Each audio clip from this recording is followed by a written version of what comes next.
বিসমিল্লাহির রহমানির রহিম। সুপ্রিয় খামারি ভাই বোনেরা, আপনারা যারা হাঁস পালন করেন তাদের জন্য আজকে কিছু পরামর্শ নিয়ে হাজির হলাম।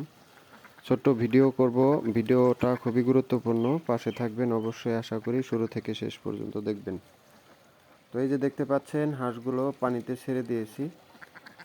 পানিতে ছেড়ে দেওয়ার ফলে হয় কি, আপনার হাঁসগুলো পুকুর থেকে নানান ধরনের খাবার খুঁটে খুঁটে খায়। খুঁটে খুঁটে খেলে হাঁসের খাবার খরচ অনেক অংশেই কমে যায়।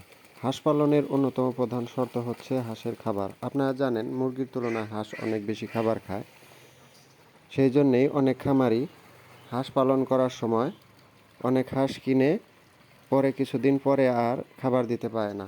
এরপর খামার আস্তে আস্তে তাদের লসে পরিণত হয়, হাঁস বিক্রি করে দেয়। আপনারা যারা হাঁস পালন করতে চান তাদের প্রাকৃতিক খাবারের দিকে মনোনিবেশ করতে হবে।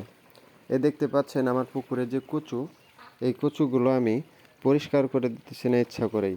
কেননা পুকুরের এই কচুগুলা, এই যে যে আপনার মাঝখানের যে মাইজ বলি আমরা আমাদের ভাষায়, বা কচুর যে ইয়াগুলা যেখান থেকে পোয়া ছাড়ে, সেই পোয়াগুলা পাতা এগুলা খেয়ে হাঁসের অনেক পেট ভরে।